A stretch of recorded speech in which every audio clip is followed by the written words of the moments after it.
이어서 전문가 연결해보죠. 인하대 항공우주학과 유창경 교수 연결이 되어 있습니다. 유 교수님, 나와 계세요? 예, 안녕하세요. 예, 앞서 탑승객 얘기를 들으셨을 텐데 기체가 많이 들려져 있었다. 그러다 갑자기 엔진이 가속되는 걸 느꼈다. 유 교수님은 지금 원인을 어느 쪽에 무게를 두십니까?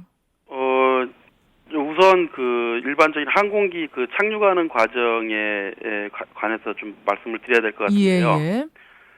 이제 활주로의 착륙 지점에 접근하기 전에 이제 그 계속 속도하고 고도를 이렇게 낮추게 됩니다. 그렇죠.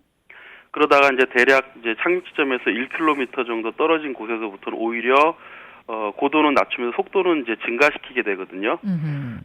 이제 속도를 갖다 약 시속 한 280km 이상으로 유지를 하게 되는데 그 이유는 어떤 이제 그 비정상적인 비행 상황이 발생을 했을 때 예. 착륙하지 않고 다시 이제 재이륙을 하기 위한 그런 조치로 이렇게 보입니다. 근데 지금 이제 어제 그 저녁에 저희 이제 분석을 좀 해봤는데요. 예. 그 flightaware.com이라는 곳에 있는 궤적자를 이용해 가지고서 사고 항공기하고 사고 항공기 직전에 착륙한 다른 항공기들, 그 유사한 항공기들의 궤적을 비교를 해보니까, 예. 약 한 2km 전까지는, 다른 항공기들이랑 비슷하게, 약간 고도가 높긴 하지만, 이제 비슷하게 오다가, 1km에는 이제 고도하고 속도를 대략 다 맞추어요. 근데, 예. 이제 그 전에 한 1km에서 2km 사이에서 속도가 다른 항공기들에 비해서 약 50km/h 정도, 시속 50km 정도가 높습니다.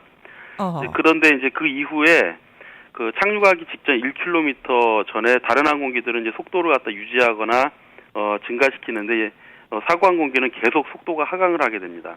속도를 다시 내야 하는 그 시점에 속도가 줄어들더라. 그게 예, 비정상적인 정도였습니까? 전문가가 보기엔? 예, 아주 굉장히 비정상적이죠.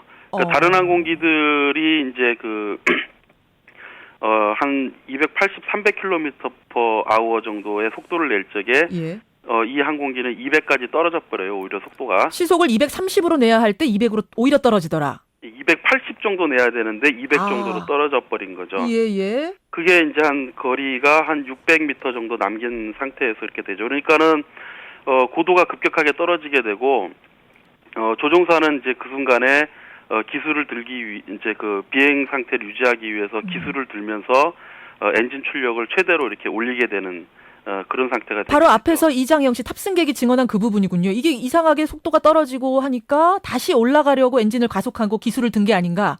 예, 그렇죠. 예, 근데 이미 이제 속도가 너무 떨어져 버렸기 때문에 예. 그 고도를 회복을 못 하고 그대로 지면에 이렇게 이제 충돌하게 되는데 고도가 기수가 많이 들려 있으니까 뒤쪽이 먼저 닿게 되는 꼬리가 닿을 수밖에. 예. 그럼 지금 사실은 크게 두 가지로 원인이 추측됩니다. 엔진이든 랜딩 기어든 기체 결함일 가능성 하나, 아니면 단순 조종사 실수일 가능성 하나. 두 가지 중에 교수님은 기체 결함 쪽에 조금 더 무게를 두고 계시는 건가요? 글쎄요. 그거는 어떻게 이제 사고 원인에 대한 조사가 이제 완료가 돼야지 말을 할 수가 있을 것 같은데요. 물론 그렇긴 합니다만. 예. 근데 하여튼에 그 후반부에 약 1km 남겨놓은 상태에서 속도가 유지되지 못하고 급격하게 하강했다라고 하는 부분이 예. 지금 이제 그 사고의 이제 주요 원인으로 지금 보이고 있고요. 그거의 원인이 이제 조종사가 조종 미숙인지 아니면은 엔진 제어에 문제가 있었던 것인지는 이제 분석을 해봐야 될 것 같습니다. 분명한 건 1km, 그러니까 속도를 내야 하는 시점에서 속도가 급격히 떨어졌다. 그건 분명한 직접적인 원인. 예. 그건 지금 확실해 보이고, 사실 그 부분은 조금 전에 미국 연방교통안전위원회도 공식적으로 발표를 했군요. 당시의 목표 속도를 크게 밑돌고 있었다. 이런 발표가 조금 전에 미국에서 나왔는데 같은 말씀을 지금 교수님도 하십니다. 그런데 그 정도 비행기, 보잉 777 같은 큰 비행기, 그것도 미국까지 조종을 할 정도로면은 베테랑 조종사들 아닌가요? 글쎄요. 예. 저 어제 기사에 보니까는 조종사 4분이 이렇게 탑승했는데 저보다 10,000시간에 가까운 비행 시간을 가졌다고. 예. 사실 대단히 베테랑들이죠. 그런데 1km 전에 속도를 내야 할 지점에서 그렇게 눈에 띄게 비정상적으로 속도를 줄일 수가 있습니까? 실수로? 제가 볼 때는 글쎄 이제 뭐 그 원인은 정말 알 수가 없을 것 같아요. 이거는 저희 지금 상태에서 이렇게 섣부르게 판단하는 건 무리일 것 같고요. 예, 예. 근데 그런 그 활주로에 이제 착륙 유도 장치가 고장이 난 상태에서 계기판하고 이제 시계 조종에 의해서 착륙을 해야 되는데 예. 이제 그런 비행 상태가 그렇게 이제 아주 흔하게 일어나는 일은 아닐 수 있는 부분도 있다라는 거죠. 자, 저 여기서 잠깐 짚고 넘어갈 부분. 샌프란시스코 공항에 착륙 유도 장치가 어제 고장이 나 있었다는 겁니다. 그걸 물론 조종사들한테 알렸기 때문에 알고는 있는 상태였고, 그래서 기계의 도움 없이 조종사들 판단으로 어제는 모든 비행기들이 내렸다는 거죠. 예, 예. 예. 그게 굉장히 어려운 건가요? 글쎄요, 충분한 훈련을 받기는 할 텐데, 예. 항상 착륙할 적에 이제 그런 방식으로 이렇게 내리는 거는 이렇게 아주 흔하게 일어나는 일은 아닐 수 있죠. 근데 훈련은 제가 볼 적에는 충분히 받은 분들이셨다고 좀 생각은 하고 됩니다. 하지만 이 실수일 가능성도 아주 배제할 수는 없는 상황. 예, 그럴 수도 있고요. 근데 근데 저는 하여튼 1km 남겨놓고 속도를 이렇게 급격하게 하강한 원인이 이제 사고의 직접적인 원인이고, 예. 그 부분이 이제 분석에 의해서 이제 나오겠죠. 예. 근데 엔진 출력에 이상이 있었으면 기체 결함이면 사전에 관제탑에다가 얘기하지 않습니까? 근데 어제 보면은 관제탑에 사전 연락은 아무것도 없었거든요. 이제 거의 그 전 단계에서 그 전 비행 하강하는 구간에서 엔진 이상의 징후는 보이지 않고 있어요.